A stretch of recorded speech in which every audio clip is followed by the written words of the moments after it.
Hello, welcome back to Life Enrichment with Hank Ballinger. Today we want to look at the plumbing of money or currency. Now, a lot of times you hear people use the word money, and generally the word is used wrong. It should be currency. Today, worldwide, there really is no money. Money is backed by a commodity or gold or something that we would say that has value, like gold or silver. But today, there are no money systems, currencies in the world that are backed by anything. So technically, it's currency. So today, we want to talk about that plumbing just a little bit, one aspect of the plumbing of money. But before we get into that, I'd like to say I appreciate all those who watch the channel. We greatly appreciate that. Hit the like button, share it with others, Facebook, any avenue that we can get the word out to teach people how to set goals, how to achieve those goals. It helps them, it fulfills their lives, and also the lives of all those that they affect. So the idea is to get people affecting people, and that really goes a long way. So if you can help us, we would greatly appreciate that. Hit the like button and share. We would appreciate it. Thank you. When we look at money, currency, we see that it is the bedrock of how that we buy, sell, and trade. Okay, so we kind of need to understand some of the aspects of that monetary system. And today I want to look at the PVC of money. Now, in plumbing, for those of you who may be a plumber or understand a little bit about plumbing, you understand that in plumbing, there's something that is called PVC pipe. Now, that pipe is in the walls. Many times you don't see the PVC pipe, but if you're a plumber, you understand that without that PVC pipe, your plumbing is not going to work. It brings the water in and it takes the water out. So without plumbing, it doesn't work. But now, another interesting aspect of the PVC pipe is that this plumber may work really hard to get your plumbing in there, and he puts it in the 2x4s or 2x6 walls, and when he gets done with his job, then the next guys come in and put drywall over it, and you never see probably 90-something% of the plumbing. It's covered up. You don't see it. So it's kind of covered up and we don't see it a lot of times. That a lot of times is kind of what I want to talk to you about today. The PVC of the monetary system, the plumbing of the monetary system. So how does all of this PVC, how does this plumbing system work? Well, monetarily, we need to understand how this PVC works, okay? Just like a plumber understands that plumbing gets the water into your sinks and to your commodes and to your faucets, to your outside spigots. That PVC is important, and it's also important once you use that water and it goes down your sink, you use that PVC pipe to run that water out. So 3 aspects we want to look at the monetary system today, and it's P, V, and C: price, value, and cost. And a lot of times we may think of those and we'd say, well, those are just synonymous terms for the same thing. They're really not synonymous terms. They are 3 different ideas about the monetary system. Let's look at this. First of all, the price, the P. Now, you're going to have to really go with me on this, because I realize we're going to be looking at a $100,000 house. And I do realize that if you were to pull it up on your smartphone and you type in average house in America, and you're going across all markets in America, I realize that the average house in America will be over $300,000. I get it, but this is for example's sake. So give me a little bit of leniency here and just go with me on this. Let's just say a house cost $100,000. Now, that's the price.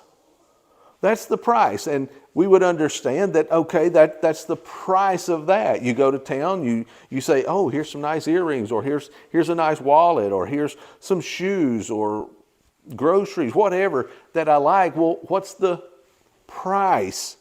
And price is very important. None of these are any more important than the other. I just want you to understand how that they are different aspects of the monetary system. So price is one. If you have a house and it's valued at $100,000, well, that's the price. Okay, but let's look at the value and the cost, because I think we start seeing something bigger and a bigger picture about the monetary system. Next, the V in PVC, the value of that house.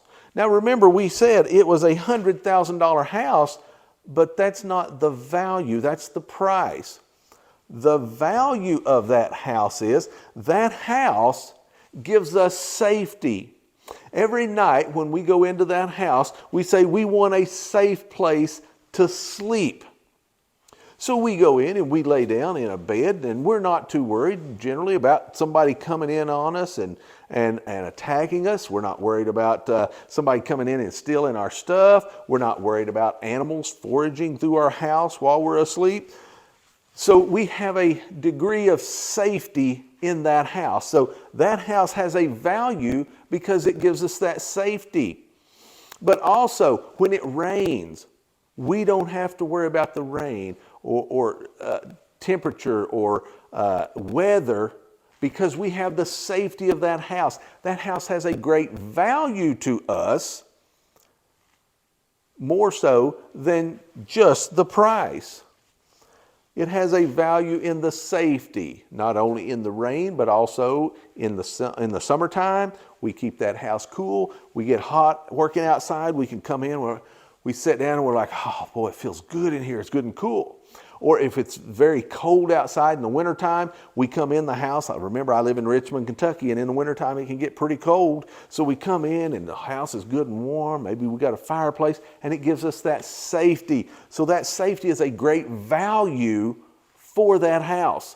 So that value really means a lot, but value is, again, different than price. So we have a place in that house. That house has a certain value because we have rooms that we can eat in that house. Maybe many rooms. You know, a lot of people may use the kitchen, but a lot of times we use the living room. We may like to sit in our easy chair or comfortable chair, lean back and watch TV. So that house, we have rooms we can eat in. We have rooms we can sleep in. Now, you may also use your house to entertain guests. Maybe you like to entertain. So that house has a great value to you just because you get to entertain. Maybe it's just people that you work with. Maybe it's just a family. Maybe a family get together. Maybe it's a small family get together, or maybe it's large. But either way, that house has a value greater than just the price of the house. It has a value. Another value to that house is, let's say you didn't owe anything on that house.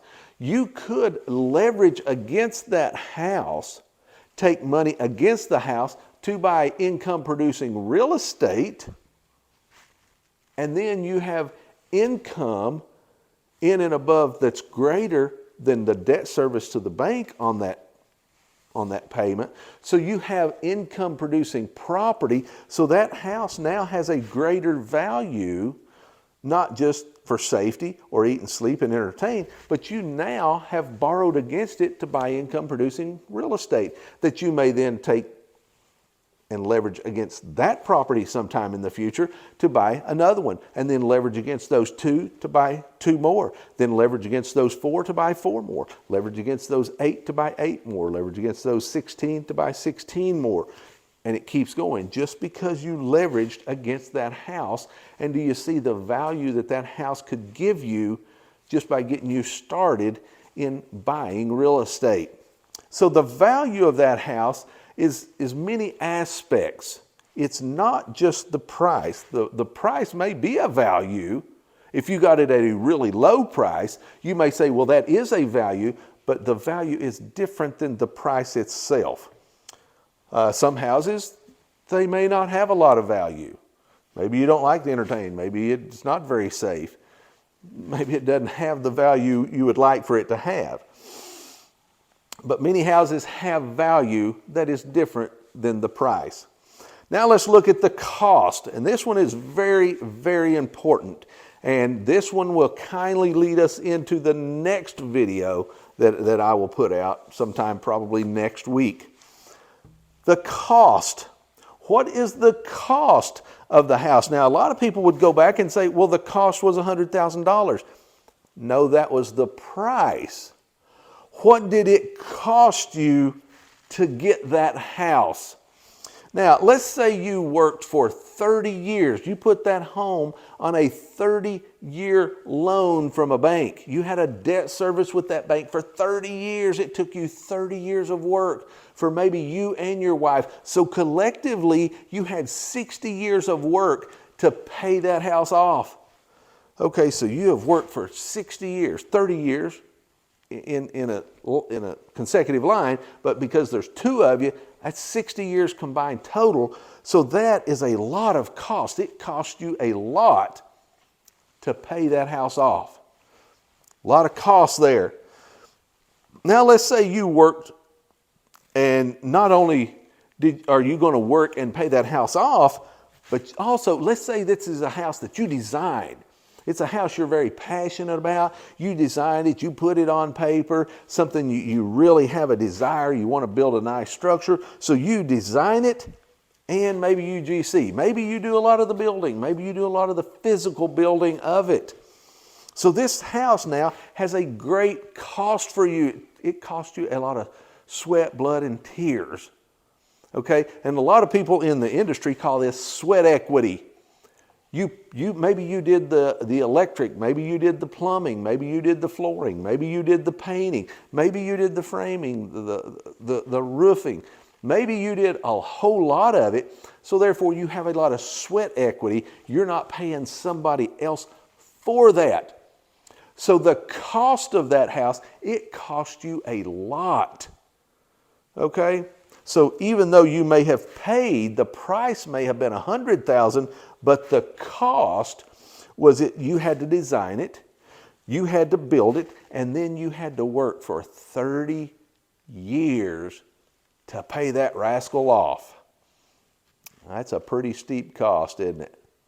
But you look at that and you say, wow, I really appreciate that house because of the cost.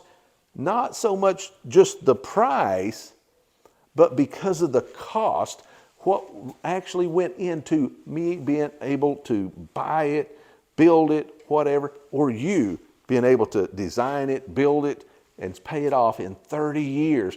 There's a lot of cost there. So you see the difference in price, value, and cost. Not the same thing. Many times we use those words synonymous, but they are not. Now, let me show you one real way that you can take the cost from maybe having to work 30 years and maybe you've designed it and built it, and you would look at that and say, wow, that is a high, steep cost for that house. And it would be. How can that cost go from this to zero? Let's say if that house was given to someone, maybe they inherited the house. They didn't work for 30 years to earn it. They didn't design it, and they didn't build it. It was just given to them. Do you think that that person who inherits that house can understand the cost of that house like the person who designed, who built it, who had the blood, sweat, and tears into it and worked for it for 30 years to pay it off? These people can never understand the cost near like this guy could. Okay? So it's very important that we understand cost, because when we get to our next video, we're going to understand, it's understanding the cost of life that is very important. Not just of houses or apartments, but it's the cost of life. And if we miss that in life, we're missing a great illustration, a great learning lesson in life. We need to understand the cost of life. And if life is free, we don't think it has much of a cost. So when we look at this and we look at the whole monetary system, we really need to understand the PVC, the price, the value, and the cost. But also, if you're wanting to build wealth, you will have some price. You will have to pay for some stuff. But you will also have a lot of value in that, because you will see the safety. You will see the advantages it gives you, but you will also see the cost, because you're going to have to do a lot of work and a lot of thinking. You need to understand price, value, and cost, and be good at understanding the value of all those. Okay? Understand this, and you can become redneck rich. We'll see you on the next video.